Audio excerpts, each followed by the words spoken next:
कर्मण्येवाधिकारस्ते मा फलेषु कदाचन मा कर्मफलहेतुर्भो मा ते सङ्गोऽस्तविकर्मणि।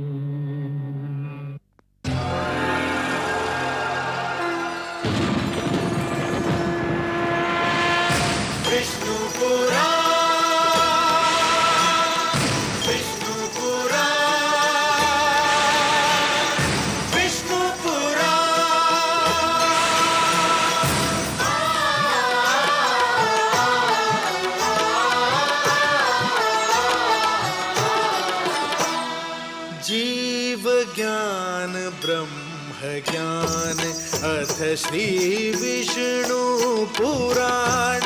जीव ज्ञान ब्रह्म ज्ञान अथ श्री विष्णु पुराण। ओम की कथा महान, ओम की कथा महान। जय श्री विष्णु पुराण, विष्णु पुराण, विष्णु पुराण, विष्णु पुराण।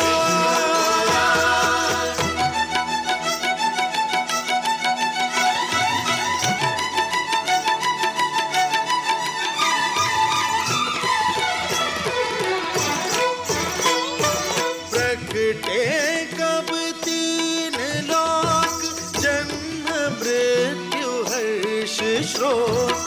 जन्म मृत्यु हर्ष शोक।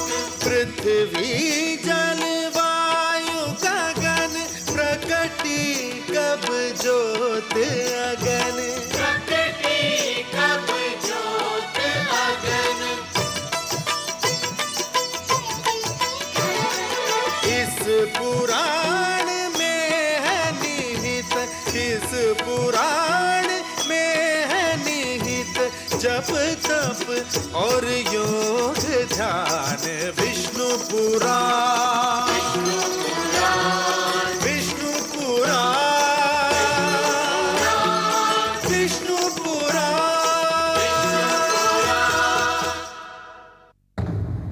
मैं माँ हूँ, धरती माँ। भगवान विष्णु ने कहा है कि मैंने मानव को विवेक दिया है, बुद्धि दी है, किंतु विवेक और बुद्धि रूपी दिन के साथ साथ मोह और महत्वाकांक्षा की रात्रि भी तो है। और कभी कभी मोह और महत्वाकांक्षा की रात्रि विवेक और बुद्धि के दिन को निगल लेती है। भगवान विष्णु का आदेश यह है कि मोह पर बुद्धि को, महत्वाकांक्षा पर न्याय को और भावुकता पर तर्क को प्राथमिकता दी जाए। महाराज उत्तानपाद सुरुचि के मोहजाल में उलझकर बुद्धि, न्याय और तर्क से दूर चले गए। इसी बीच मैं ये देख रही थी कि बालक ध्रुव के रूप में एक दृढ़ निश्चय जन्म ले रहा है। मानव इतिहास की एक नई भूमिका बन रही है। किंतु माता लक्ष्मी की भांति मैं भी ये सोच सोच कर व्याकुल हो रही हूं कि ध्रुव के दृढ़ निश्चय का क्या परिणाम होगा। याद रखो उत्तानपाद, यदि पुत्र वियोग में मेरी पुत्र वधू को कुछ हो गया तो तुम मेरे शाप से नहीं बच पाओगे। पिताश्री सुनिए तो सही। मैं कुछ नहीं सुनना चाहता। पिताश्री, पिताश्री मुझे तक कड़ा डंडा दीजिए पिताश्री।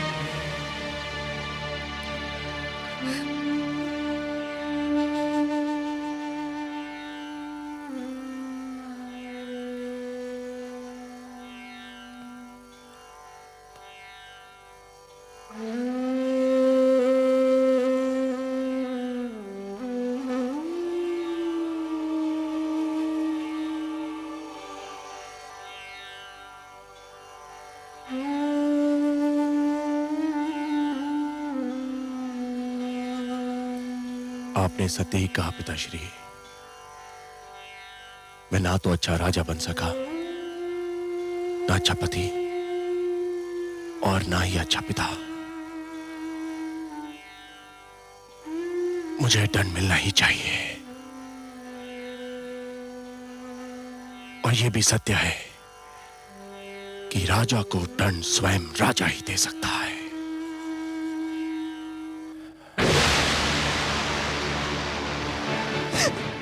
नहीं स्वामी, ये आप क्या कर रहे हैं? छोड़ दो, मुझे मर जाने दो।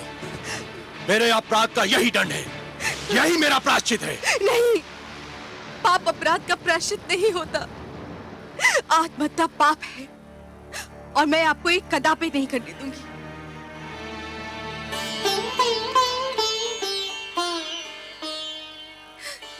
क्यों रोका मुझे? मुझे मर क्यों नहीं जाने दिया? क्यों रोका मुझे? मेरी आंखों से बहने वाले पुत्र वियोग के अश्रुओं को तो आप पोंछ ना सके। मेरी मांग का सिंदूर पोंछ देना चाहते थे। गोद सूनी हो गई, मांग भी सूनी कर देना चाहते थे। पुत्र के लौटने की तो मैं प्रतीक्षा कर सकती हूँ, आपको कुछ हो जाए तो मैं क्या करूंगी? तो फिर मैं क्या करूं? मुझ में तो इतनी शक्ति भी नहीं है कि तुमसे एक क्षमा याचना कर सकूं। ऐसा ना कहिए महाराज। जब ऐसा ही है तो ऐसा क्यों ना कहूं? दोष तो मेरा ही था और दंड तुम भोग रही हो। पिताश्री ने आकर मेरी आंखें खोल दी, पर दुख तो इस बात का है कि आंखें तब खुली जब समय बीत चुका था। वर्षा तब हुई जब खेती सूख चुकी थी। अब भी समय है महाराज, पुत्र ध्रुव अभी दूर तक नहीं गया होगा। तो फिर ठीक है, मैं स्वयं जाऊंगा अपने पुत्र की खोज में।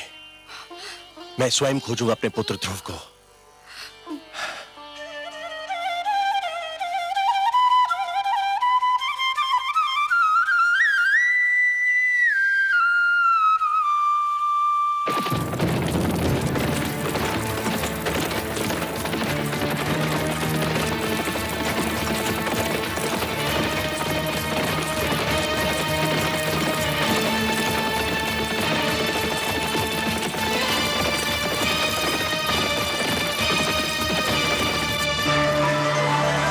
नारायण नारायण।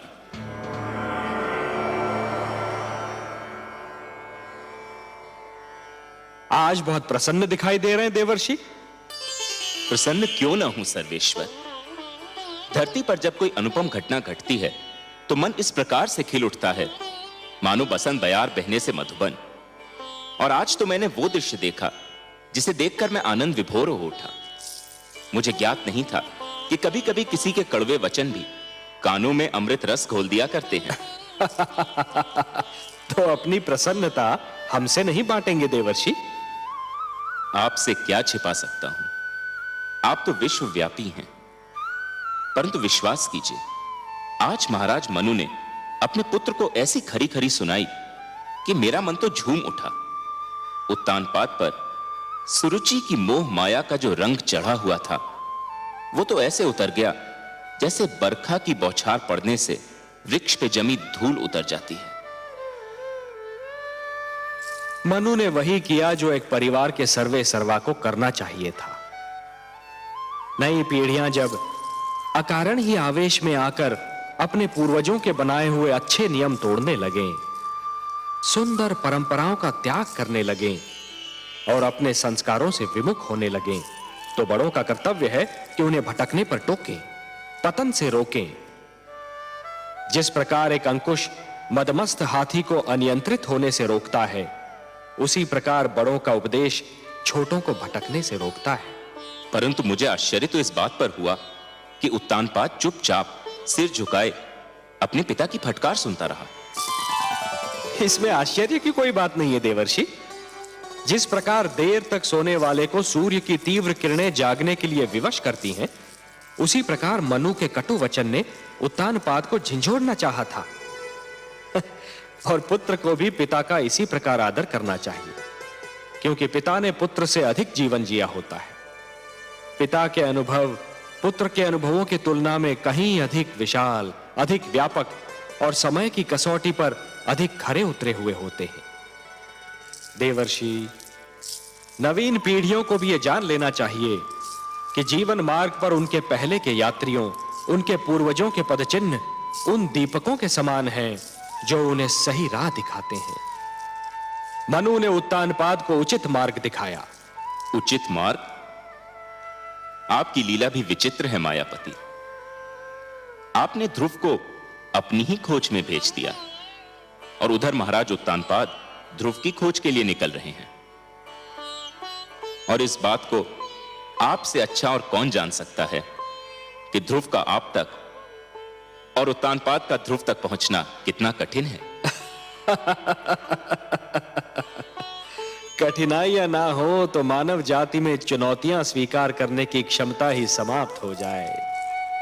हर पग पर सरलता मिली तो मानव जीवन बहुत कठिन हो जाएगा। देवर्षि, जूझने दीजिए उन दोनों को अपने संघर्षों से। उन्हें पता तो चले कि जीवन की कठिनाइयों से हर व्यक्ति को स्वयं ही उलझना पड़ता है और स्वयं ही उनके समाधान ढूंढने पड़ते हैं। वह तो ठीक है प्रभु, मुझे महाराज उत्तानपाद की चिंता नहीं है। वो तो ध्रुव की खोज में निकले हैं। ध्रुव किन मार्गों पर जा सकता है, किन क्षेत्रों में जा सकता है, इसका ज्ञान है उनको। उन्हें किसी मार्गदर्शक की आवश्यकता नहीं है। मुझे चिंता ध्रुव की है प्रभु। वो तो आपकी खोज में निकला है। उसे तो अपने नगर के मार्गों का ज्ञान नहीं है, तो फिर क्षीरसागर के मार्ग का क्या ज्ञान होगा प्रभु? प्रश्न यह उठता है कि ध्रुव का मार्गदर्शन कौन करेगा? आप करेंगे देवर्षि, ध्रुव का मार्गदर्शन आप करेंगे। मैं? हाँ, आप। वैसे भी सारे विश्व को विष्णु का पता तो आप ही बताते हैं। इन तीनों लोकों में आपसे बड़ा मार्गदर्शक और कौन हो सकता है मुनिवर? ध्रुव का मार्गदर्शन आप ही को करना होगा। आपका कथन मेरे लिए आदेश के समान है प्रभु। तो फिर अपना कार्य सिद्ध कीजिए। महादेवी लक्ष्मी भी व्याकुल हैं ध्रुव के लिए। उनकी अशांति दूर कीजिए। किंतु माता है कहां? माता है ना। ध्रुव का कष्ट उनसे सहन नहीं हो रहा था देवर्षि, इसलिए धरती पर गई हैं उसे भोजन कराने। परंतु समस्या यह है कि उसे तो भोजन की भूख ही नहीं है। उसे तो केवल हमारे दर्शन की प्यास है, और वह प्यास उसका मार्गदर्शन करके आप ही तृप्त कर सकते हैं मुनिवर। ठीक है प्रभु, यदि आप ये चाहते हैं कि आप भी मेरी परीक्षा लें तो ऐसा ही सही। मैं चेष्टा करूंगा कि ध्रुव उस मार्ग पर चले जो उसके लिए शुभ हो, मंगलमय हो। नारायण नारायण।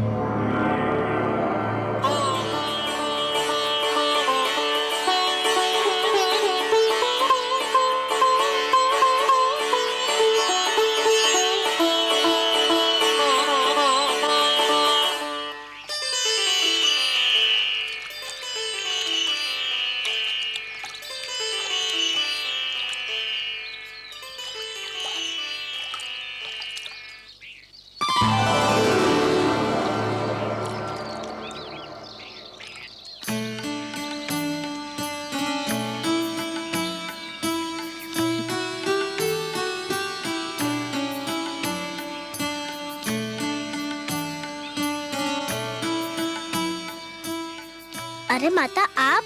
हाँ, मैंने सोचा तुम जाग गए होंगे, तुम्हें भूख लगी होगी ना। आपने मेरे प्राणों की रक्षा की, मेरा इतना ध्यान रखा, पर अभी तक आपने अपना पूरा परिचय भी नहीं दिया। कहा ना कि माता हूँ। माता का परिचय क्या? माता तो एक नाते का नाम है, पर जिससे इस नाते का संबंध होता है उसका भी अपना एक नाम होता है। अच्छा, मेरा नाम तो सुनो, मेरा नाम विष्णु प्रिया है। विष्णु प्रिया अर्थात भगवान विष्णु की प्रिया। ये आप भगवान विष्णु की प्रिया है, तब तो आप ये भी जानती होंगी कि भगवान विष्णु कहाँ निवास करते हैं। नाम विष्णु प्रिया होने से कोई भगवान विष्णु की प्रिया थोड़ी ही हो जाती है। और यदि ऐसा होता तो इस समय भगवान विष्णु मेरे साथ होते और तुम्हें उनकी खोज में भटकना नहीं पड़ता।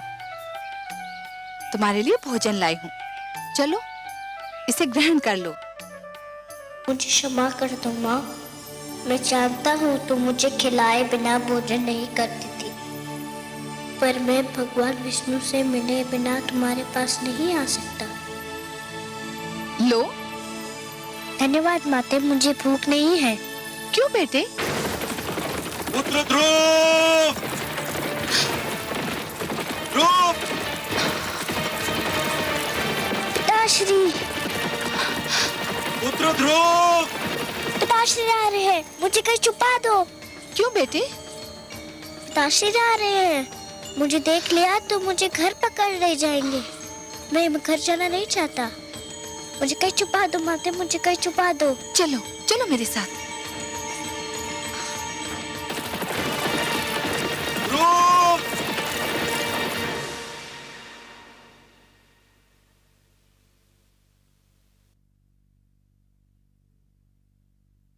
राजा ध्रुव कहाँ चले गए हैं माते?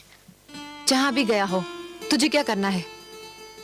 मेरे लाल, जिस दिन तेरा जन्म हुआ था उसी दिन मैंने स्वप्न संजो लिया था कि राज मुकुट सिर्फ तेरे ही सर पर रखा जाएगा। उसी दिन मैंने मन में ठान ली थी कि राज सिंहासन पर सिर्फ तू ही बैठेगा, चाहे उसके लिए मुझे कुछ भी करना पड़े। भगवान की अपार कृपा है कि मुझे कुछ नहीं करना पड़ा। ध्रुव स्वयं ही चला गया। तेरी राह का एक ही कांटा था, वो भी दूर हो गया। परंतु पिताश्री तो उन्हें ढूंढने गए हैं। ढूंढने नहीं गए हैं पुत्र, ढूंढने का स्वांग रचा रहे हैं। नहीं तो संसार कहेगा कि पिता को पुत्र की चिंता ही नहीं। वास्तव में वो प्यार तो तुझसे करते हैं, और वो भी इसलिए कि तू मेरा पुत्र है। अब शीघ्र ही भोजन समाप्त कर ले, हमें बहुत से कार्य करने हैं।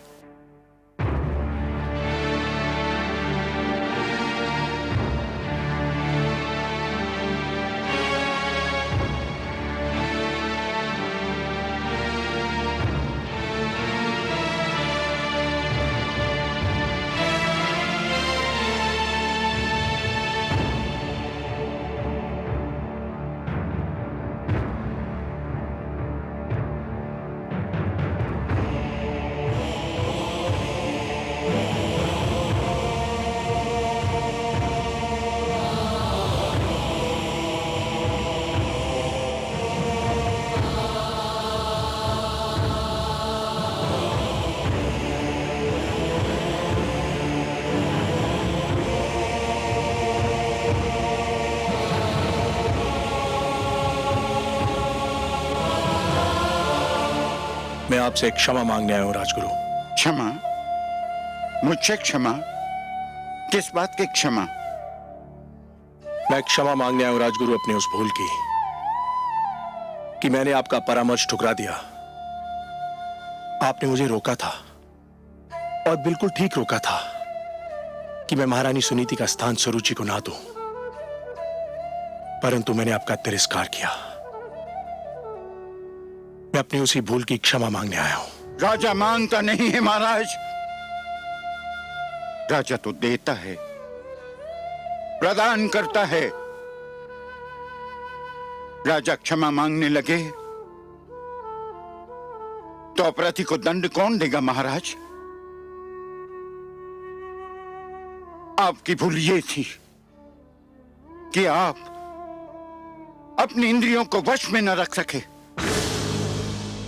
अपनी इच्छाओं पर नियंत्रण न कर सके। जिस प्रकार अश्व का सवार यदि अपने अश्व को नियंत्रण में न रख सके तो अश्व उसे अपनी पीठ से धरती पर गिरा देता है, उसी प्रकार आप अपनी कामुक इच्छाओं पर नियंत्रण न कर सके और इन इच्छाओं ने आपको वहां पहुंचा दिया जहां आप आज स्वयं को पा रहे हैं। कर्म से गिरकर आपने राजा के धर्म को लज्जित कर दिया है महाराज। राजा तो ईश्वर का प्रतिनिधि होता है और उसे किसी से क्षमा मांगना शोभा नहीं देता। मुझसे वास्तव में भारी भूल हुई है। मुझे दंड दीजिए राजगुरु, मुझे दंड दीजिए। भूल अवश्य हुई है महाराज, परंतु मैं दंड देने वाला कौन होता हूं? मुझे तो यह अधिकार ही प्राप्त नहीं। यह भूल आपने मर्यादा के विरुद्ध की है, अपने राज धर्म के विरुद्ध की है, और इस भूल का दंड या क्षमा आपको स्वयं आप प्रदान कर सकते हैं या ईश्वर। मुझे स्वीकार है आपका परामर्श राजगुरु, परंतु आप ही बताइए कि मैं स्वयं को इस भूल का क्या दंड दूं? वो तो आपको मिल ही रहा है महाराज। क्या पुत्र वियोग किसी दंड से कम है? क्या इस राजमहल का सूनापन और सन्नाटा किसी दंड से कम है? क्या ये कुछ कम दंड है कि आप राजभवन में हैं और पुत्र ध्रुव वनों की धूल छान रहा है? राजगुरु, यही दुख तो मुझे चैन नहीं लेने देता। चैन तो आपको उसी समय मिलेगा महाराज, जब आप ये निश्चय कर लेंगे कि आप इस भूल को न स्वयं दोहराएंगे न कभी किसी को दोहराने देंगे। प्रजा तो राजा के पद चिन्हों पर चलती है। आप अपनी प्रजा को विश्वास दिलाइए कि ऐसी भूल अब कभी नहीं होगी। रही क्षमा तो वो तो केवल ईश्वर ही कर सकता है। आप भगवान विष्णु से प्रार्थना कीजिए कि वो आपके पुत्र की इच्छा पूर्ति करते। ये होता है तो आपको अपने आप ही क्षमा मिल जाएगी। वो तो मैं अवश्य करूंगा राजगुरु, किंतु इस समय जाकर महारानी सुनीति से क्या कहूं, यही सोच मुझे खाई जा रही है।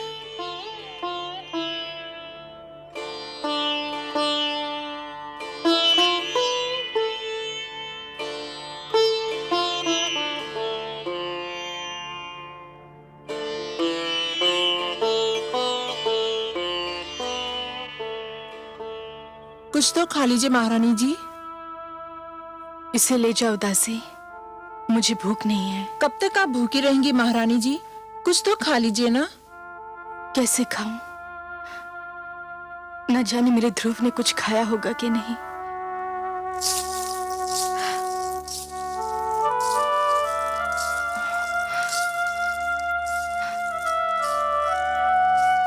मेरा पुत्र महाराज। नहीं, कहीं नहीं मिला। मैंने सारा क्षेत्र छान मारा, उसका कहीं पता नहीं चला।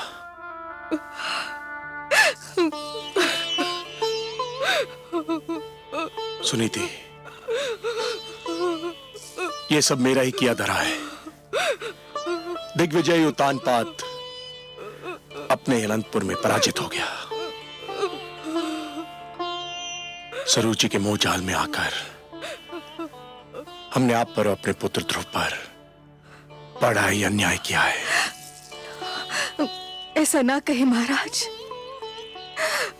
ये सब मेरे भाग्य का खेल है।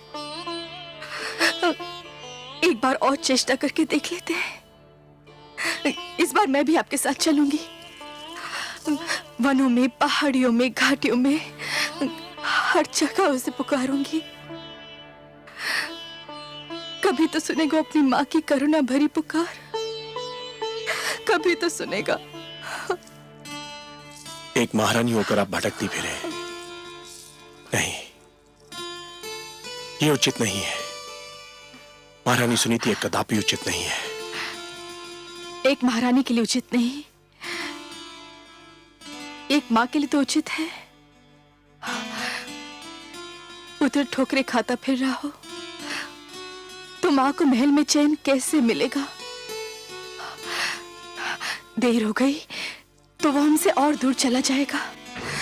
चलिए महाराज, चलिए।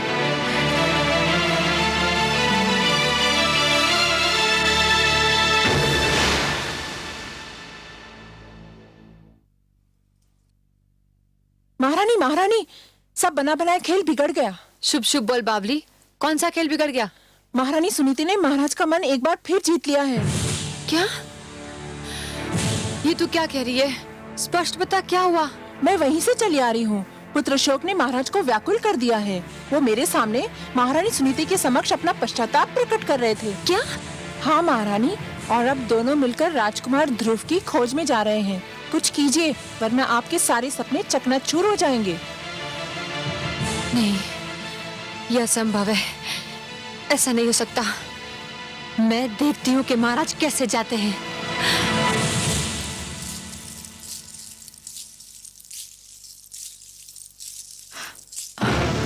आप कहाँ जा रहे हैं महाराज? क्यों?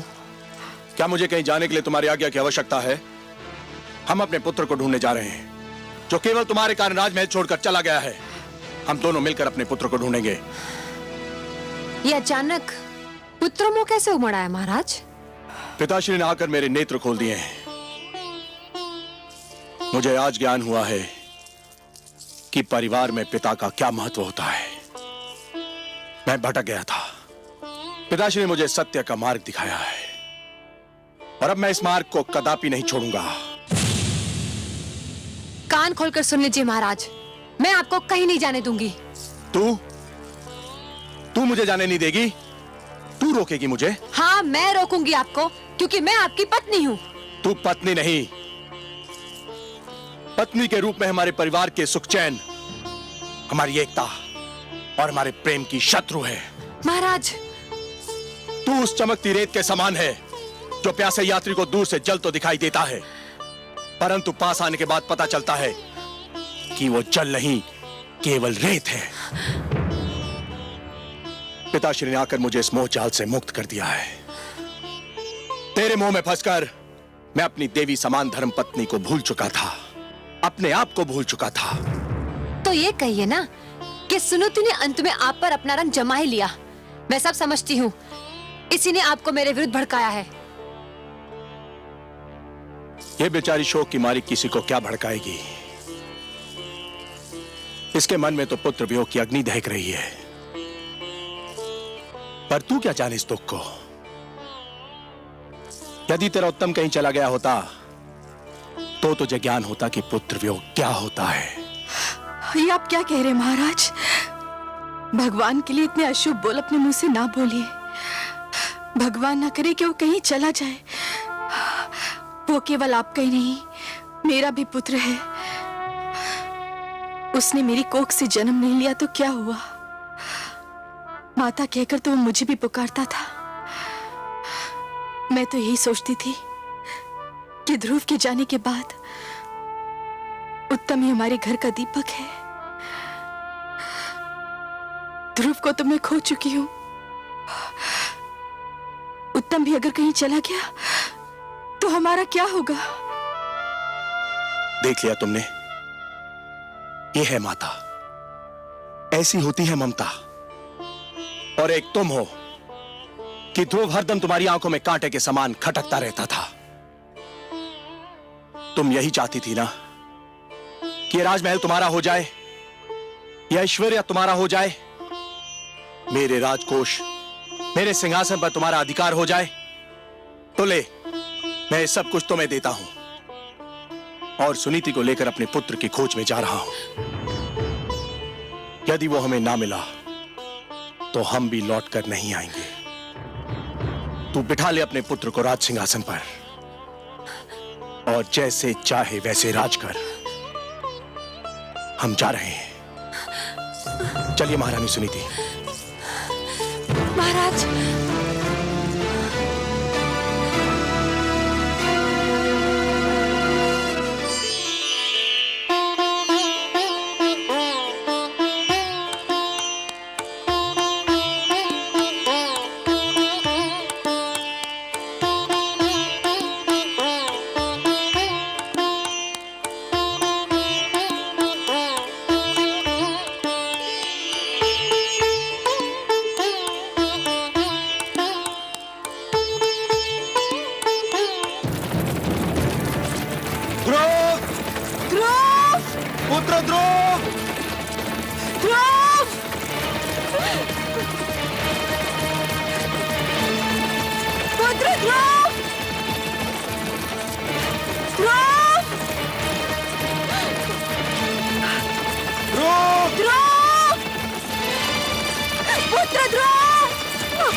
नारायण नारायण।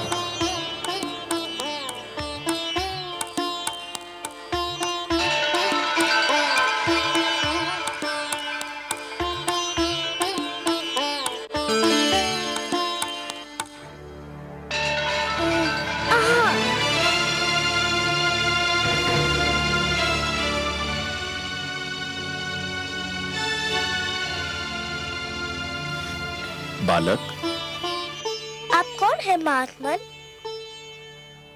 तुम प्यासे हो और मैं तुम्हारे लिए जल लाया हूं। क्या इतना जान लेना पर्याप्त नहीं है? मैं जल पीना नहीं चाहता। मैं भगवान विष्णु से मिलने जा रहा हूँ। बहुत लंबी यात्रा करनी है मुझे। जल नहीं पियोगे तो लंबी यात्रा कैसे करोगे? धर्म की साधना के लिए शरीर की रक्षा करना बहुत आवश्यक होता है बालक। लो, थोड़ा सा जल पी लो।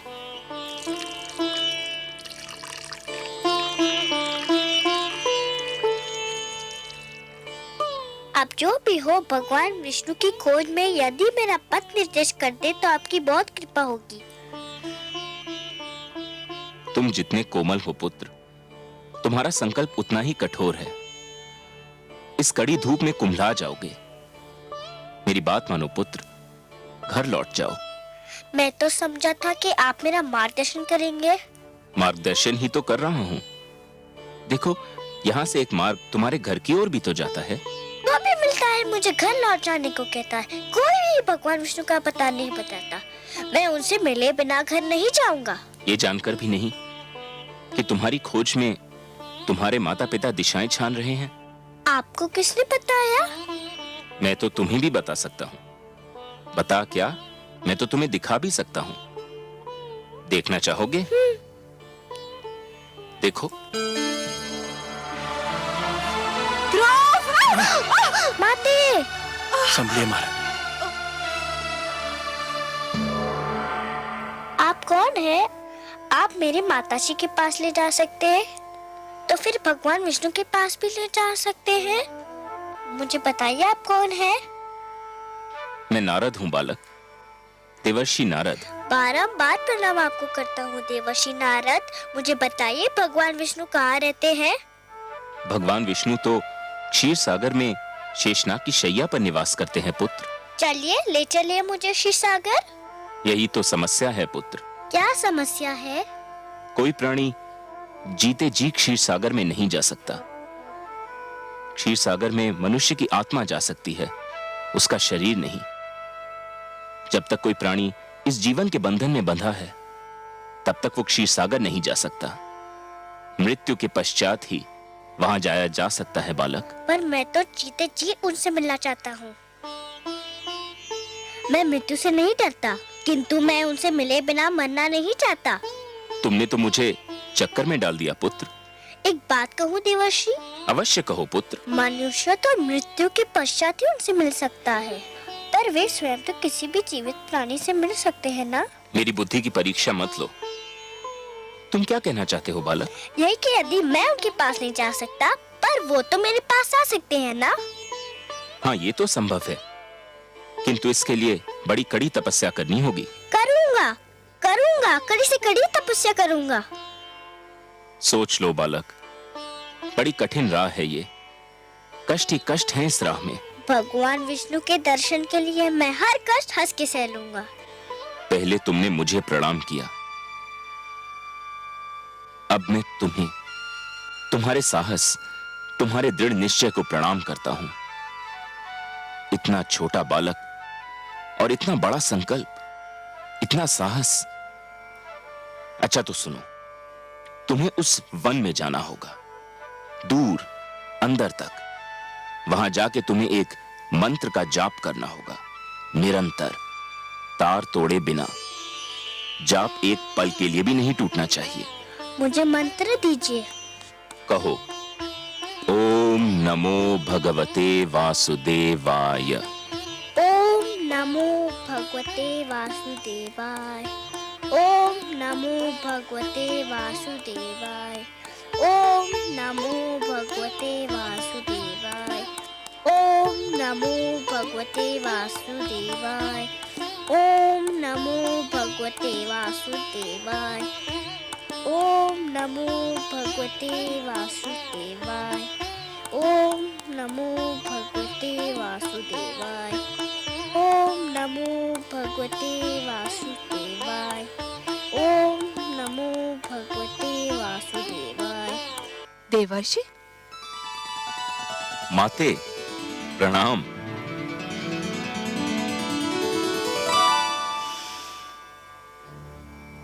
माते, क्या मुझसे कोई भूल हो गई है? आप मुझे कुछ रूठी रूठी सी दिखाई दे रही हैं। हाँ, मैं आपसे बहुत क्रोधित हूँ। आप भी कभी कभी ऐसे उल्टे सीधे काम करते हैं कि मन करता है आपसे कभी बात ही न करूं। मगर माते, नियम तो यह है कि दंड देने से पहले अपराध करने वाले को उसके अपराध के बारे में बताया जाता है।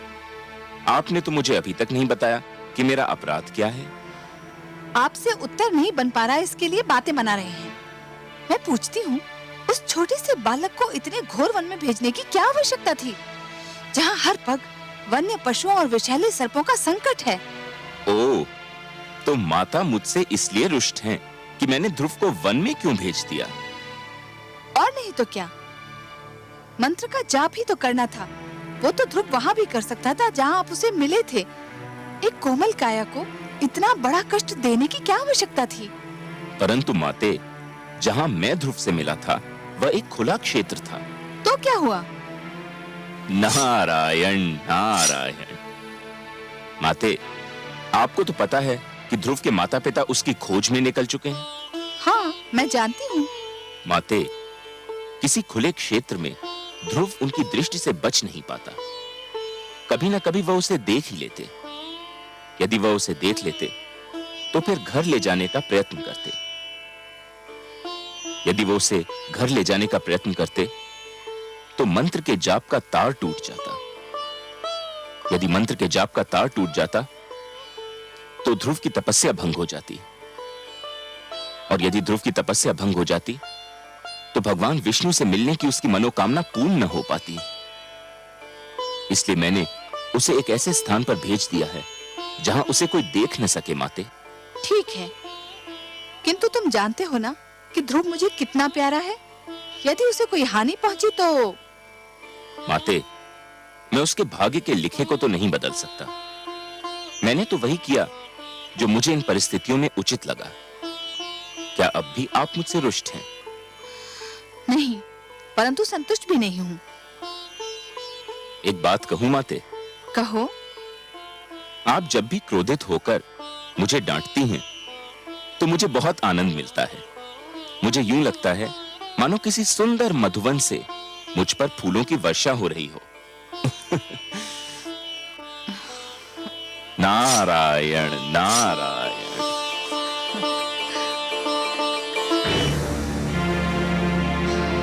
ओम नमो भगवते वासुदेवाय। ओम नमो भगवते वासुदेवाय। ओम नमो भगवते वासुदेवाय। ओम नमो भगवते वासुदेवाय। ओम नमो भगवते वासुदेवाय। ओम नमो भगवते वासुदेवाय। ओम नमो भगवते वासुदेवाय। ओम नमो भगवते वासुदेवाय। ओम नमो भगवते वासुदेवाय। ओम नमो भगवते वासुदेवाय। ओम नमो भगवते देवाय। ओम नमो भगवते वासुदेवाय। ओम नमो भगवते वासुदेवाय। ओम नमो भगवते वासुदेवाय। ओम नमो भगवते वासुदेवाय। ओम नमो भगवते वासुदेवाय। ओम नमो भगवते वासुदेवाय। ओम नमो भगवते वासुदेवाय। ओम नमो भगवते वासुदेवाय। ओम नमो भगवते वासुदेवाय। नारायण नारायण।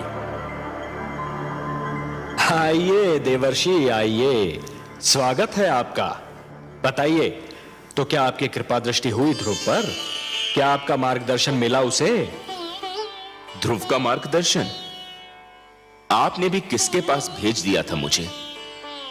वो बालक है ना, न जाने किस मिट्टी का बना हुआ है। देखने में तो छोटा सा है, परंतु संकल्प इतना दृढ़ कि बड़े बड़ों की बुद्धि चकरा जाए। इतनी छोटी सी आयु में इतनी महान अभिलाषा, और अब इस बात पर अड़ा हुआ है कि भगवान को स्वयं ही उसके पास आना पड़ेगा, और इसके लिए कुछ भी सहने को तैयार है। प्रभु, उसका मार्गदर्शन करते करते तो मैं अपना मार्ग भूलते भूलते बचा। उसे मेरे मार्गदर्शन की आवश्यकता नहीं लगती प्रभु। आप ठीक कह रहे हैं देवर्षि, आप ठीक कह रहे हैं। पतंगा जब दीपक पर अपना सर्वस्व न्योछावर करने की ठान लेता है तो केवल एक ही वस्तु उसका मार्गदर्शन कर सकती है, दीपक की लौ और उस पर मर मिटने की इच्छा। फिर यही उद्देश्य उसका पूर्ण जीवन बन जाता है। ध्रुव के मन में जिस संकल्प ने जन्म लिया है देवर्षि, उस संकल्प की पूर्ति के लिए उसका मार्गदर्शन भी वही संकल्प करेगा। उस संकल्प के अतिरिक्त और कोई उसका मार्गदर्शन कर ही नहीं सकता। एक बात पूछने को मन कर रहा है जनार्दन। तो संकोच क्यों कर रहे हैं देवर्षि? पूछिए ना। हे विश्वेश्वर, जब ध्रुव के संकल्प से ही उसका मार्गदर्शन होना था, तो फिर उसके मार्गदर्शन के लिए आपने मुझे क्यों भेजा? यदि चंद्रमा उदित ही न हो देवर्षि, तो अंधियारी रात्रि के यात्री को कौन बताए कि उसकी यात्रा किस दिशा में होनी है? आपने चंद्रमा बनकर ध्रुव की आकांक्षा को दिशा दे दी देवर्षि। यह कोई साधारण और सरल कार्य नहीं था। मैं जानता था कि यह कार्य केवल आप ही कर सकते हैं देवर्षि, केवल आप, क्योंकि आप सृष्टि के सबसे श्रेष्ठ मार्गदर्शक हैं। जो आपने किया वो केवल उचित ही नहीं था, बल्कि सराहनीय भी था। आपकी सराहना के लिए बहुत बहुत धन्यवाद नारायण। किंतु माता लक्ष्मी कभी मुझे सराहें, लगता है ये मेरे भाग्य में नहीं लिखा है। मैं जानता हूं देवर्षि, आपने जो किया उससे माता लक्ष्मी यदि रुष्ट नहीं तो संतुष्ट भी नहीं है। यही कहना चाहते हैं ना आप? आपसे क्या छिपा है अंतर्यामी। हां, माता मुझसे अप्रसन्न है। वो विवश है देवर्षि, अपनी ममता के कारण विवश है वो। उनसे तो किसी की पीड़ा नहीं देखी जाती, और फिर यह पीड़ा तो उसकी है जिसे उन्होंने स्वयं अपना पुत्र मान लिया है। इसलिए आप पर थोड़ा सा क्रोधित हो गई थी, और फिर क्रोध का प्रदर्शन भी तो अपनों से ही किया जाता है ना देवर्षि। आपको अपना समझती हैं, आप पर कृपालु हैं, इसलिए कभी कभी आप पर अपने क्रोध के पुष्प भी बरसाती रहती हैं। आपको भी तो आनंद मिलता है इससे। आपने मेरे मन की बात कह दी प्रभु। सच पूछिए तो माता के मुख से यदि कटुवचन भी निकले तो उनसे मधु की बूंदें टपकती दीख पड़ती हैं। किंतु माता अभी देवलोक लौटी नहीं क्या? ममता चिंता का दूसरा नाम है। आपने तो ध्रुव को भेज दिया वन में, अब माता का मन तड़प उठा कि कहीं वन के पशु उसे कोई हानि न पहुंचा दे। इस समय वो ध्रुव की रक्षा का प्रबंध करने शिव भार्या पार्वती से मिलने कैलाश पर्वत गई है। इस पुराण में है निहित, इस पुराण में है निहित जप तप और योग ध्यान। विष्णु पुराण, विष्णु पुराण, विष्णु पुराण।